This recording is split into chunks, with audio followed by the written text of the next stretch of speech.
that meant another trip to the hook aisle. I'm so worried about this tendency and its inherent meaning for already bulging workbenches and toolboxes that I'm thinking of making a pact with him. I'll stop saving gift boxes and shopping bags if he'll quit collecting junk along the road.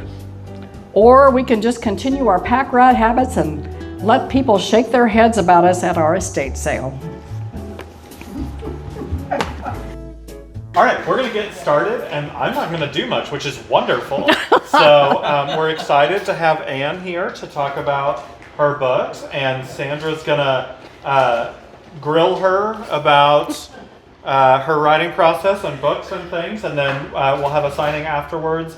We have all the books available up at the register and stuff. So yes, thank you, Anne. Thank you, Sandra, and we're excited. Awesome. Thanks to everyone here today for showing up to celebrate local art, local businesses, and thanks so much to Roundtable for having us today, and a very heartfelt thank you to Anne for inviting me along for this discussion. A little bit about me. My name is Sandra Gore. I'm the Vice President of Flint Hills Publishing. That's the local publishing house here in Topeka, Kansas, and I am thrilled to be here with Anne Spry, not just as a friend and a fan, but as a professional colleague. So Flint Hills Publishing is honored to have worked alongside Anne for many projects, be it her work for us as an editor or as a collaborator for her own works that we are thrilled to have on the Flint Hills Publishing catalog. As you may know, Anne is a prolific writer and publisher. She has an extensive collection of books under her name, and her experience and voice covers many genres. And so today we're here to showcase some of those works. The 3 books we're discussing today are a testament to her dedication to writing. Having graduated from the University of Missouri with a degree in journalism, she spent 27 years operating a local newspaper in Hamilton, Missouri. And after leaving the newspaper business behind, Anne is now situated locally and has become a fixture in the Topeka literary scene with her own publishing company, Personal Chapters Publishing, as well as her presence in the Kansas Authors Club. It is my great pleasure to introduce Anne Spry, author, publisher, veteran volunteer, and inspirational figure that embodies dedication to serving others, connecting through community, and laughing through it all. Thank you so much for being here today and sharing with us, Anne. Thank you for having me. So to kick things off, those 3 books I mentioned, 2 of those published through Flint Hills Publishing, and we are honored to have those as our lineup there, and 3 of them published in 2025, 2 of them by us, and 1 by your own publishing firm, Personal Chapters LLC. So tell me why you had Thea, president of Flint Hills Publishing, publish 2 of your books instead of publishing it by yourself. One word: easier. I've been most of my profession, I've been an editor, a proofreader, and it's just so much easier to turn it over to somebody else. The first book that I'm going to be talking about today is Writing Rainbows Through the Storms, and I didn't even edit this one. Ruth Moss did. She's sitting in the back of the room. She's a great editor. She's got her own book through Flint Hills and has been very successful with it. It's called Lunacy and Acts of God. So great read, great read. So when it came time by the time I got ready to think about publishing my Peace Corps memoir, I was so tired from doing Writing Rainbows that when Thea suggested that she would do it, I said, bring it on. That would be such a relief. And we were just about finished with it. I think it had been in the proofing stages. And I told Thea that I was going to republish my very first memoir, which was called, I'm not sure what it was called. I can't remember. It was a memoir of my newspaper columns, Letters from Home, I called it. And I told her I was going to republish that, edit it, maybe shorten it somewhat. And she said, "Why don't you let me do it?" I looked at her like she was crazy. She is a glutton for punishment. She takes on these big projects. And as it so happened, she was getting ready for a major birthday party for Flint Hills Publishing, 10 years. And she still took on publishing my third book, and it's called Living on Laughter. And she told me, though, she said, just publish the funny ones. Just publish your funny columns, because everybody needs to laugh.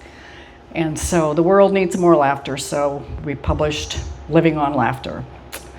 So, and we also, Flint Hills, the other big advantage is that Flint Hills has a wonderful cover designer. And Amy Albright lives in Lawrence, I think. Finland, and, yeah.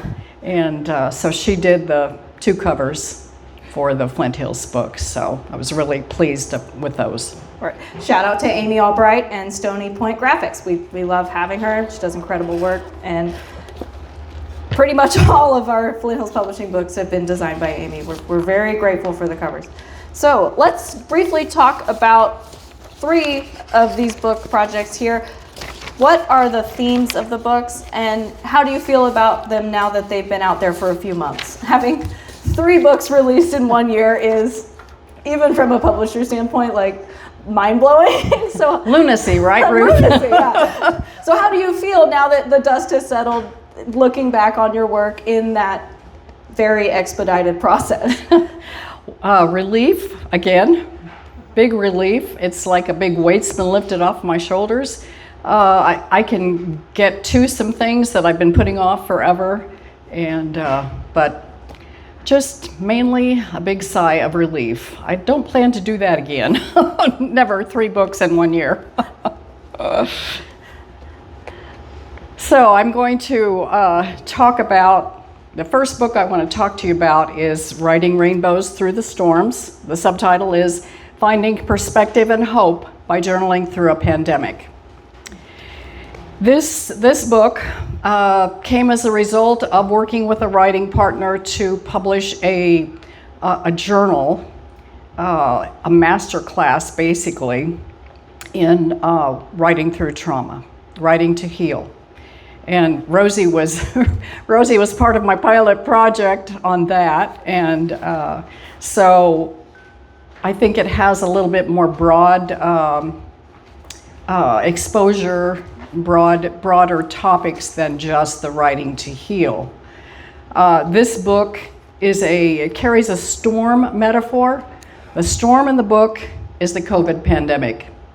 It starts with the calm before the storm. The storm hits, the storm rages, and it ends with our new normal, the aftermath of the COVID storm. As the subtitle says, I found a lot of perspective by journaling through the pandemic. If any of you are journalers, it's amazing how healing that can be. This book contains Facebook posts, journal entries, blog posts, poetry, and even some of the strange dreams I was having during the pandemic. And frankly, it contains a lot of whining. I was whining about things like not getting to see my grandkids, not getting to meet friends for lunch. So it's really whiny in a lot of places, but not completely whiny. I feel really good about Writing Rainbows now that I've received some feedback from readers. I think it functions as kind of a historic work, maybe a timeline to remind us of the history that we lived through during the pandemic. So I'd like to read a few entries to give you an idea of what it contains. This first one is a journal entry, a short one from March 19th of 2020. Does that sound familiar? This self-quarantining and social distancing seems to be whispering urgently in my ear to get things done, to make things right, to prepare for the beginning of the end. Instead, like a deer caught in the headlights, I float mechanically, just going through the motions. I find myself torn between checking on Facebook to stay in touch with friends and cleaning between wanting to downsize and sanitize, between doing my own writing projects and working on client projects, between craft projects and home decor, between baking bread and wanting to plant early vegetables, between learning hydroponics and podcasting. I'm left wondering how to establish a new routine. And then we switched to March 2nd of 2021. While sitting, this was a Facebook post. While sitting in line for my first COVID vaccine, random thoughts and reactions. While walking up to the door, I wonder if we're all lemmings going to be sterilized. Ha! I'm amazed at the array of volunteers, the great organization and traffic control, and the friendliness. I'm glad I brought this journal. I feel like a reporter. My shot time was 10:03. As a friend said this morning, it feels like winning the lottery. At the very least, it's a get out of jail free card.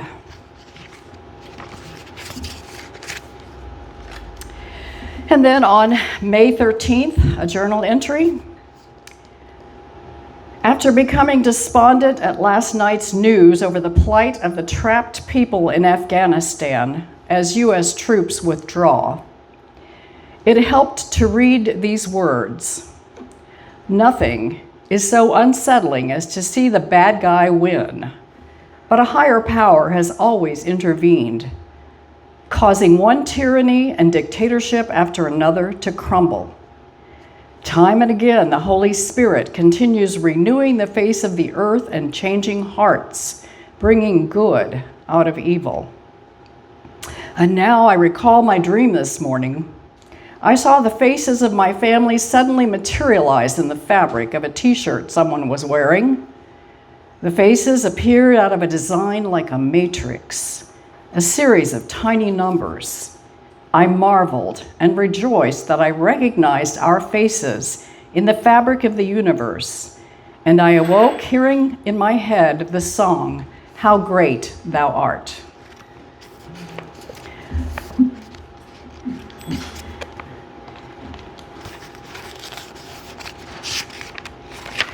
And now I'm going to read from a blog that I wrote, and the title of this blog is Goodbye to Sexy, a short course in shopping for elders. Hi, Cindy. After months of isolation during the initial days of the pandemic, guess what my radar settled on for that first shopping trip in a mall? Underwear. Elder underwear. I was so exhausted upon returning from the big bra expedition, I had to take a nap.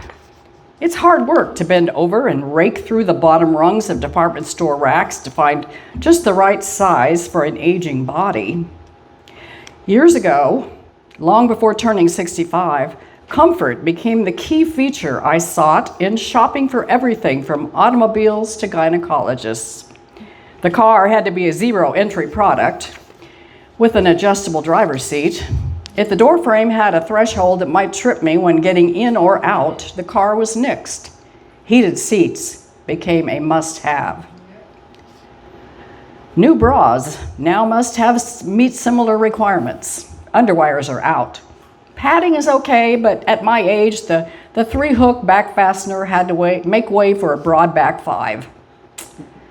I spent the first several months of the pandemic trolling Facebook ads for bras that could smooth out fat back bulges and hold up saggy flesh.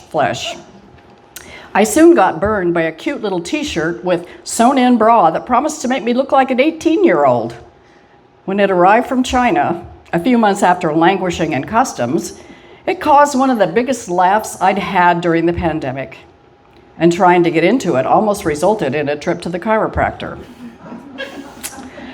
That Chinese t-shirt experience and the pandemic motivated me to want to A, lose weight, B, order some athletic bras, and C, try some of those things that fasten in the front and guarantee to improve your posture on account of having a crisscross thingy in the back.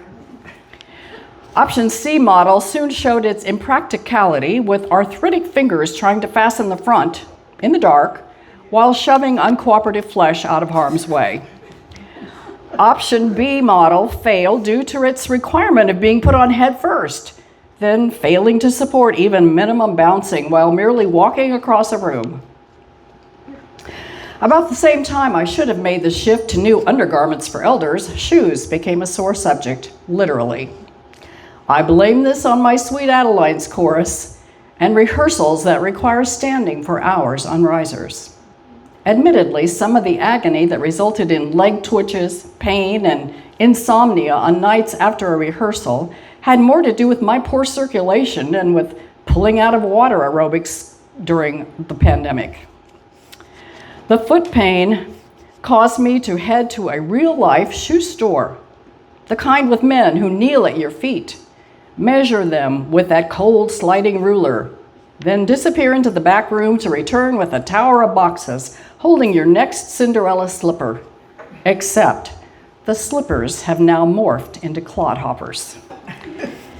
This is what the dealers at the casinos around here wear, and they're on their feet all day, explained the young whippersnapper. Did Red Skelton invent that word? The thick soles on those models promised cushy standing support, but they look like they've been whopped with an ugly stick. I've been wearing the white and black versions of those things for the past 2 years now. They are a step up in elderly couture from the first old lady shoes I bought in an SAS store years ago. I think the sales lady became quite offended when I asked with dripping sarcasm if she could find an uglier pair in my size. Now, whenever I attempt to wear anything sexy on my feet for more than 3 hours, my legs cramp and keep me up all night. My poor feet turn beet red in protest.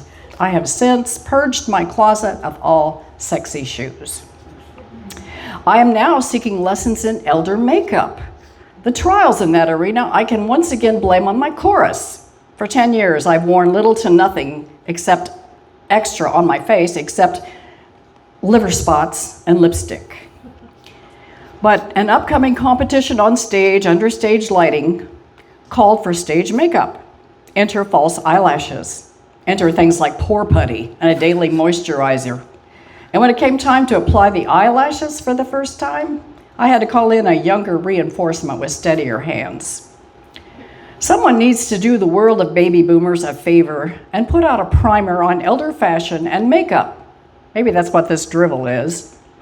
All I know is I cringe at my younger self for making fun of women years ago who seemed to live in big, flowery muumuus. How embarrassing, I thought back then. Why would they go out in public dressed like that?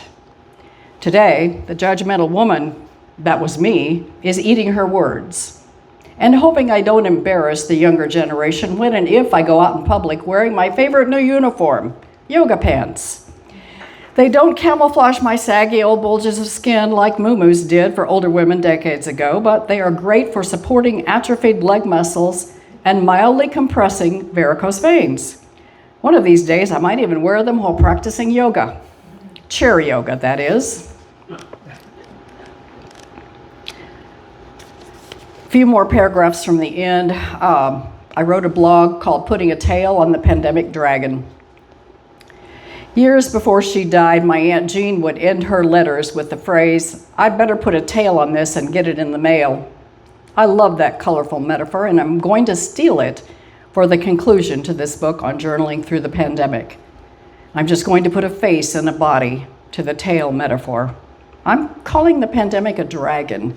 And on this pandemic dragon's tail, I'm going to pin some takeaways because there are lessons and blessings in every trial we face on earth.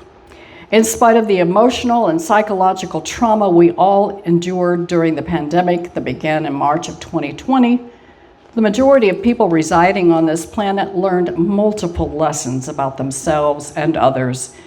If I could sum up these lessons in one word, I would use the term consciousness. We all grew and stretched our mental muscles as we became more conscious about things like the freedoms we gave up temporarily. We became more aware of all the things we normally take for granted, like our family and our friends. Many of us became more spiritual as we grew in consciousness. We all learned how urgent it can be to love the ones we're with, and to hug them frequently. Wonderful. That was excellent. And I do feel like I was in 2020 just hearing your telling of it. What a fabulous use of journaling to archive all of those terrible and wonderful experiences. Okay, I'm going to talk about Taking the Long Way Home now, a Peace Corps memoir, Brazil. This book here. The theme to this book is finding the home in your heart. I started writing this book even before leaving Brazil to return home in 1974.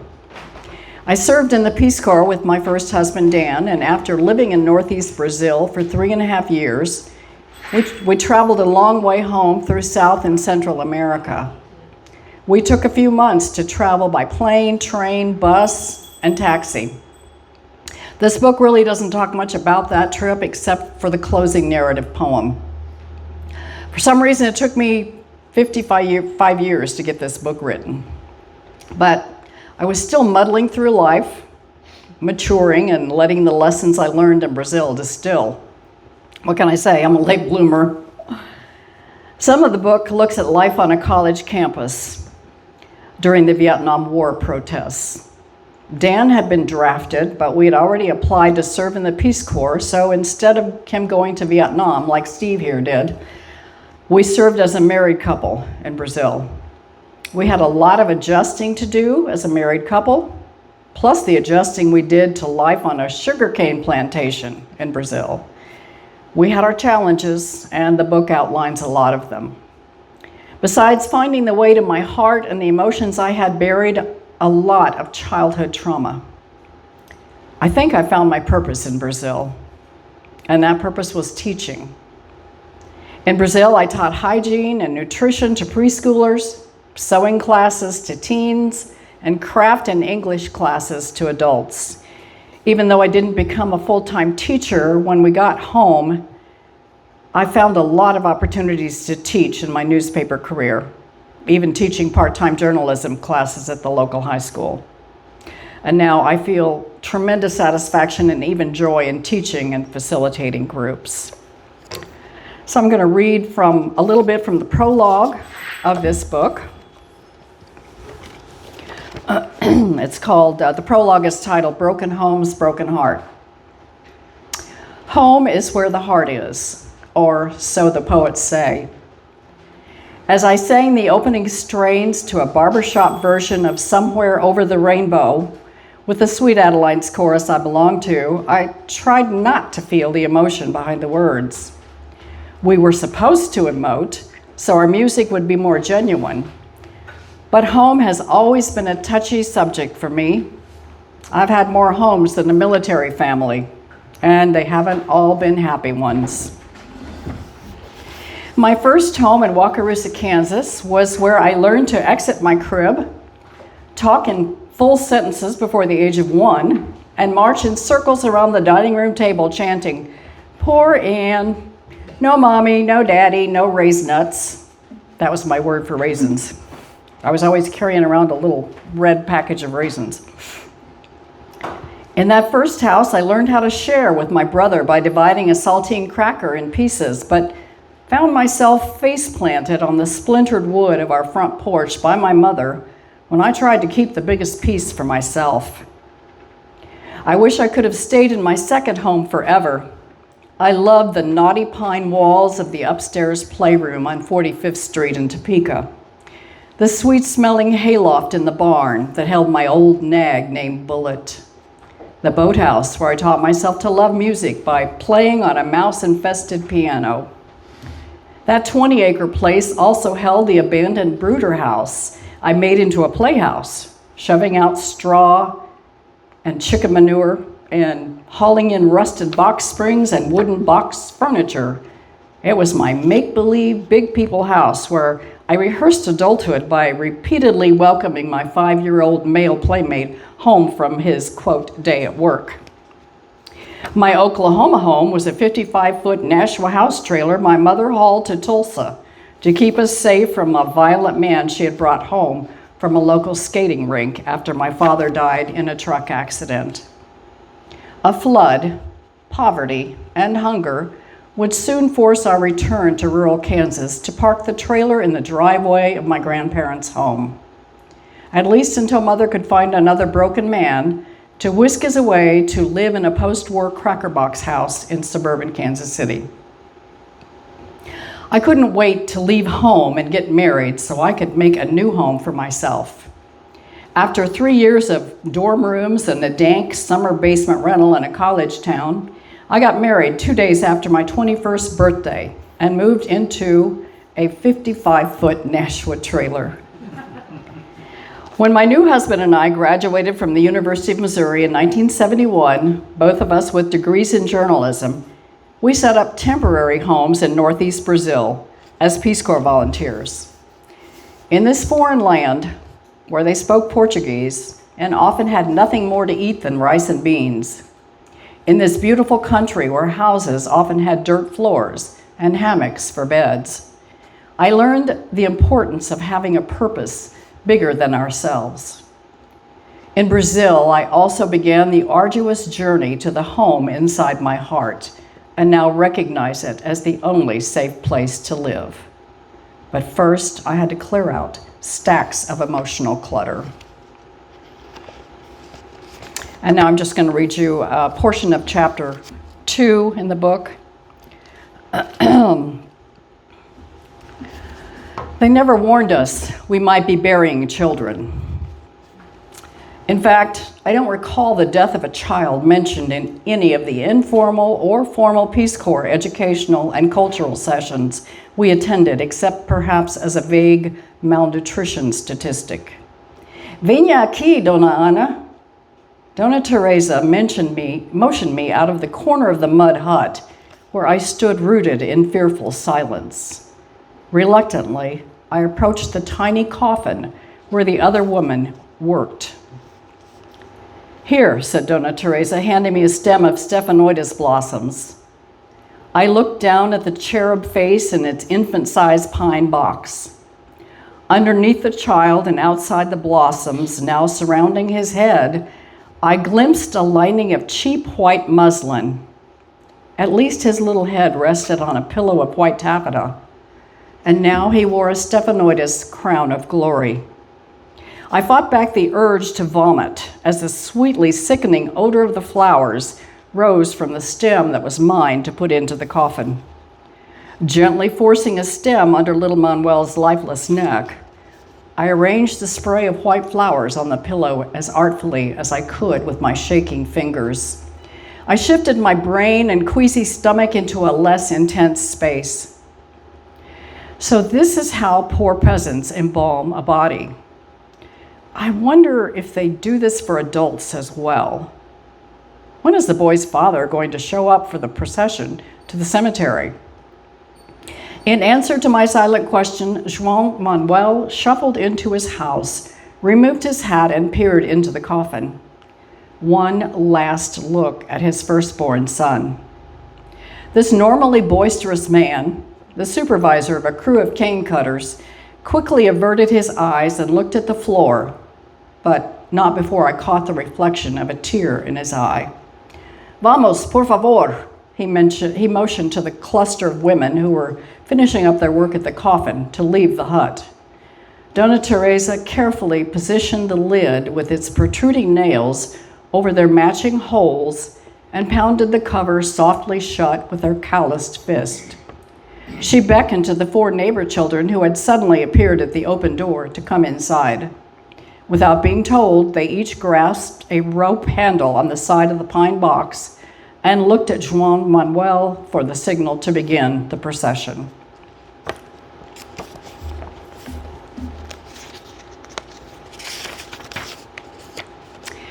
As I trailed behind the small procession of mourners, more questions swirled inside my agitated brain like pipoca, the Portuguese word for popcorn. Why hadn't I spotted a problem with little Manuel a few days ago when I first visited his house? In contrast to the other infants on the plantation, I would have shown off the 3-month-old as a poster child of good health. True, as a supervisor, his father was paid a little more than most of the other sugarcane workers, so maybe they enjoyed better nutrition than average. As I held him that day, quickly returning him to his mother when he peed on my dress, he exhibited no signs of marasmus or kwashiorkor, the diseases of malnutrition that Peace Corps had trained the women in our group to look for. Good rosy skin color, even rolls of fat. He was too young to have developed schistosoma from bathing in the plantation's polluted streams. But was his mother giving him powdered milk made with polluted water? Like most of the area mothers, she probably wasn't breastfeeding, preferring the Nestle's milk that had been distributed irregularly by USAID's Food for Peace program in the area. If she mixed it with polluted water, without boiling it, maybe some virus or bacteria had caused a respiratory illness that quickly took his life. Or what if it was meningitis? That can cause a sudden death. Did Brazilians have to worry about sudden infant death syndrome? There was no evidence of a crib. Most Brazilian babies slept in a hammock with one or both of their parents. Tripping over a rut in the clay road brought me out of my inventory of possible causes of death. I continued to trail behind the rest of the procession. There's nothing pleasant about today's trip. Matter of fact, it's drudgery and tragedy. I hate walking this far. It's hot. I'm sweating. The broadcloth material that had seemed perfect attire for the tropics when I made a pair of culottes and a short side-slitted overdress before we left the States didn't breathe. In fact, it had become a water tank for sweat. My predominant thoughts heightened the drudgery and discomfort. Just 6 months into our assignment in Brazil, and I'm questioning everything. Why are we here? How can we ever hope to accomplish any good in this place when we have to battle 3 centuries of entrenched poverty and misery? We yanked ourselves away from the comforts and fun of a college campus and the novelty of a new marriage to land in this hot place full of dangerous, creepy crawlies. We sleep on a scratchy straw mattress at night and long for a McDonald's hamburger and fries by day. We try to coax our stubborn Germanic tongues into the silky sounds of Portuguese and meet questioning stares and laughter at our often clumsy attempts to communicate. My husband and I began our Peace Corps assignments on one sugarcane plantation, stayed 3 months, and then had to relocate to this place, situated 17 kilometers from the nearest paved roads. From the contacts we have occasionally with Peace Corps staff and the bureaucrats at Giron, the National Land Reform Agency that administers our work, we hear hints the program we've trained for will soon fall on its face. The sugarcane plantation owners resent Giron for trying to control any part of their land, even the few hectares that were to be set aside for vegetable garden projects. And today, I'm helping bury a child I saw 3 days ago as healthy and in no need of any assistance I'd been trained for. As we finally reached the cemetery and the sweaty, tired children lower Manuel's coffin into a new grave dug out of the stubborn clay, I let the tears escape. Tears for this child, for my ineptitude in being any help at all to his family or the rest of the people in this God-forsaken place. Tears of homesickness and self-pity. Tears even for my own father, deceased so many years ago. I had vowed long ago that nothing like this would get through the gates of my locked heart. I would not show any emotion, any weakness whatsoever. I was a strong, independent American woman. I was Annie Oakley, fighting bad guys and ready to do battle against the forces of hunger, malnutrition, poverty, and ignorance in a foreign land. God, why am I here? Why did we think we were needed in this place? How could we have been so idealistic and naive? Why are we not back home with our friends, protesting the war and joining the, quote, revolution against the crumbling status quo and the hypocrisies in our own country? But as the tears dry in the tropical sun, leaving white streaks of salt down my face, I know why we're here. and why there is no going back, at least not yet. Wonderful. Excellent.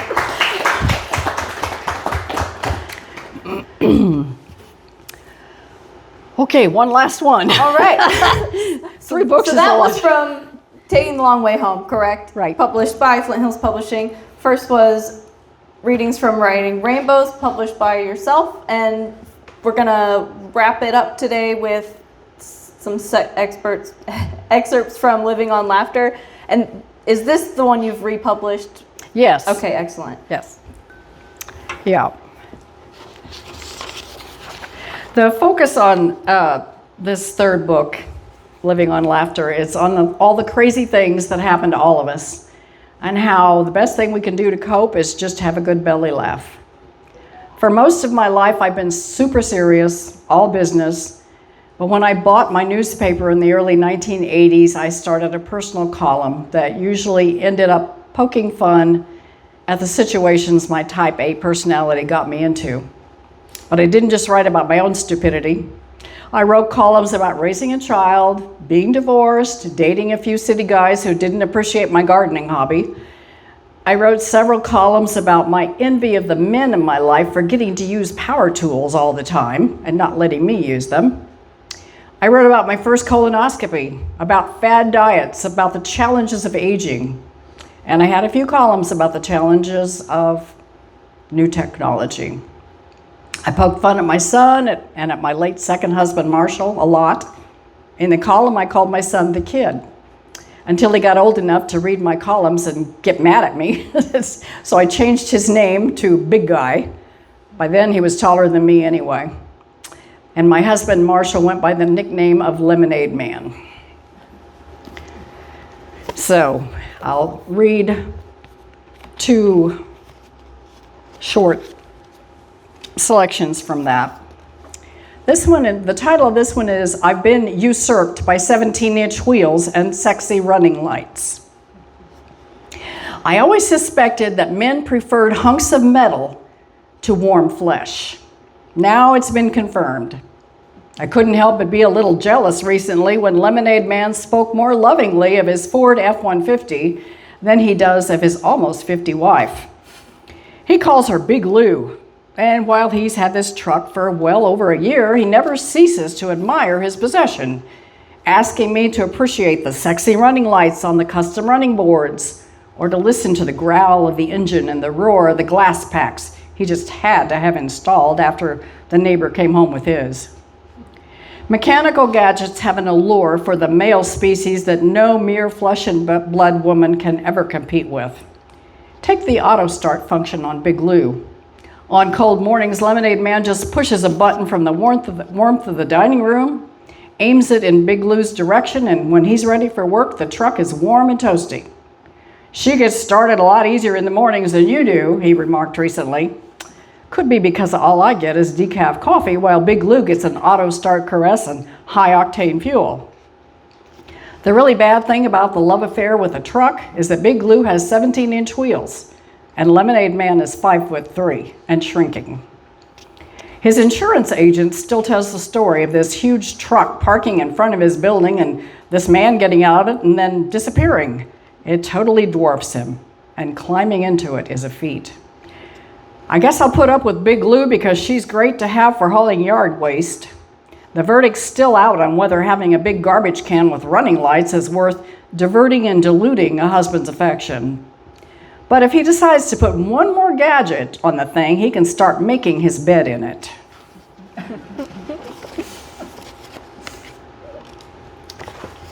And this one I'm reading because of my husband Wayne, because it could be about him. It's called The Inherited Traits of Pack Rats. Hang on to your bungees. I'm starting to worry about Lemonade Man as we head into the age of decrepitude together. He's becoming more like his father every day. I never knew the man, but his actions are legendary. There are still many signs of them in the family house in South Kansas City. The former machinist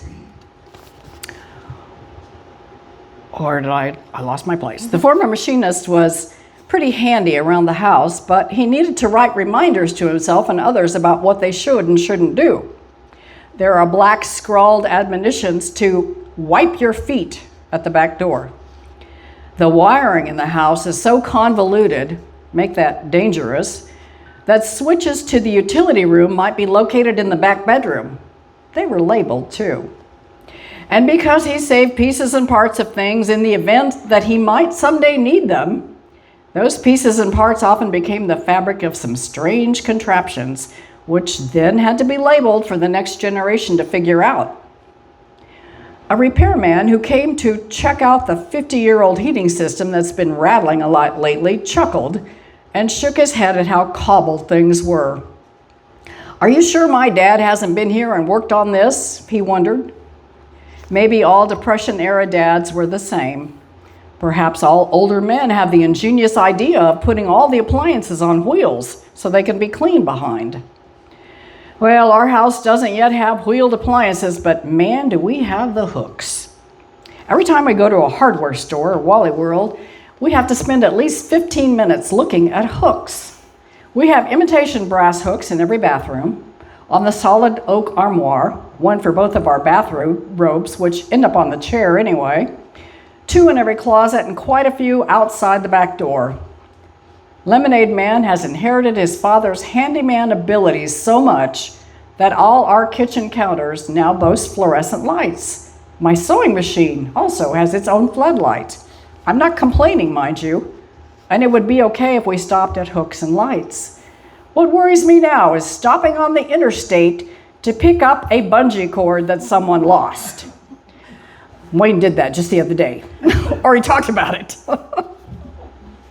Or getting out of the truck on a clover leaf in the city to pick up a blanket that blew out of a moving van. My dad would have stopped for it, he admits sheepishly. Besides, we can use it. Never mind that the hooks on the bungee cord were so bent they were unusable. That meant another trip to the hook aisle.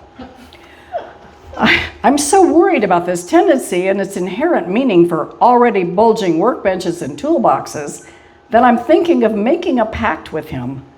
I'll stop saving gift boxes and shopping bags if he'll quit collecting junk along the road. Or we can just continue our pack rat habits and let people shake their heads about us at our estate sale.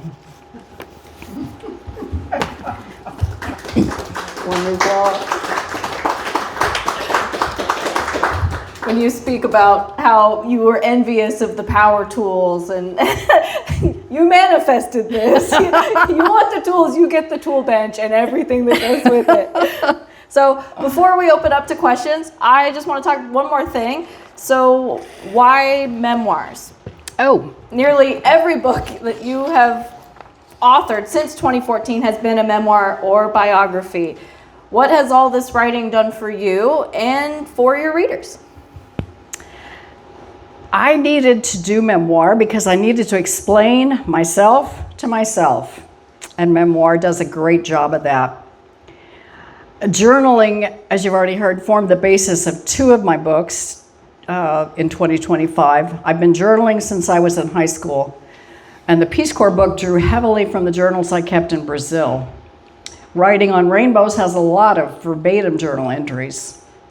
And memoir is like taking a look at your life from a new perspective, and it can be really healing.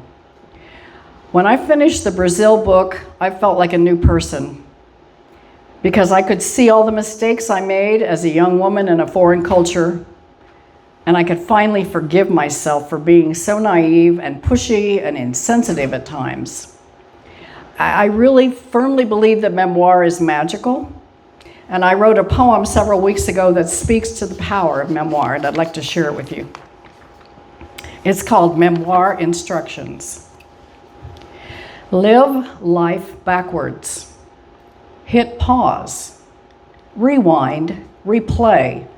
Pause again to reflect, recall, remember you. Consolidate the days, the years, the seasons, the milestones. Memories materialize on a blank screen. You recognize the who you have become. Release, renew, rejuvenate.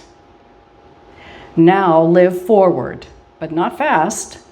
Live and love in the now. Love yourself for the first time. Thank you so much, Anne. Does anybody have any questions? I have a question. That last thing that you just read, where was that from? I wrote it. Yeah. That's beautiful. Thank you. I love that. Thank you. Ruth helped. I belong to a poetry group that Ruth facilitates, and we workshop poems that we write. I'm trying to learn poetry. Well, one thing, I think about how you were urged by Thea to push the funny of the columns that you've covered. Is there anything that not humorous that you would like to talk about today, to reflect on, or to tie in with the experiences you've had? I'm curious about your column. I'd definitely be intrigued to know, just based on your writing of your passage in the Brazil memoir, you can carry some heavy topics, and I think you do an excellent job with that. So I respect the balance between the humor in especially dark times. Yeah, the first book that I did publish, first memoir called Letters from Home, it had quite a few serious topics. My mother died of multiple myeloma in 2003, and she had been writing a column for my newspaper. And in that first memoir, I did write several columns about grief and loss. So, yeah, that was. I wrote about, the whole family dynamic and trying to connect with our families of origin and with our history. So that was one of the topics that was covered in that as well.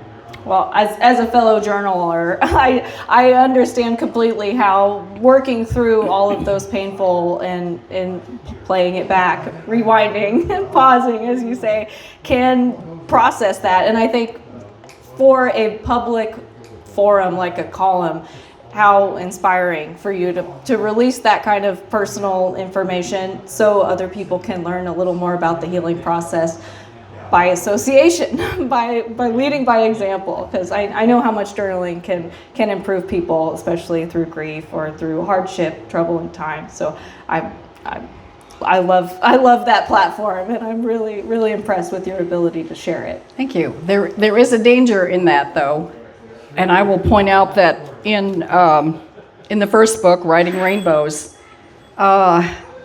it opens you up to vulnerability. I mean, you're exposing all your weaknesses, your foibles, your stupid thoughts.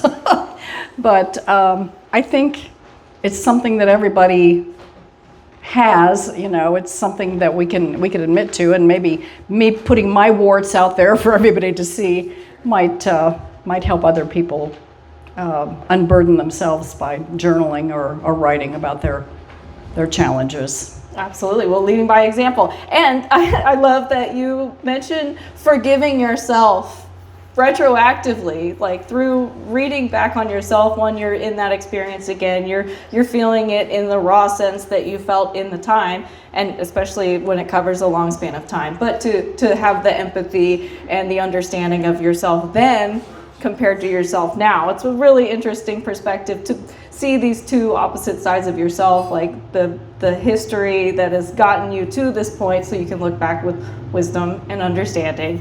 And it's awesome. I'm really impressed with your work. I would like anybody, if they have anything to contribute to that. If not, maybe we'll break off today. But anything else you would like to add? Can't think of anything. All right. Well, we have, through Roundtable, a collection of Anne's work that you could purchase and have signed today. And I appreciate everyone for being here. Thanks a lot to Roundtable for having us. Appreciate it. Thank you. Thank you, Anne. Thank you very much for coming. I really appreciate it. We'll be releasing a recorded version of this, so if you'd like to relive the experience, Flint Hills Publishing YouTube channel will have this up shortly. One thing I will point out is that we're sitting on pillows that were made by my mother's club in Brazil. And I think Andrew is going to play some music that was recorded from one of my favorite artists, Brazilian artist, Elis Regina. And so, thank you very much for coming. Appreciate it, everyone. Great job, Anne.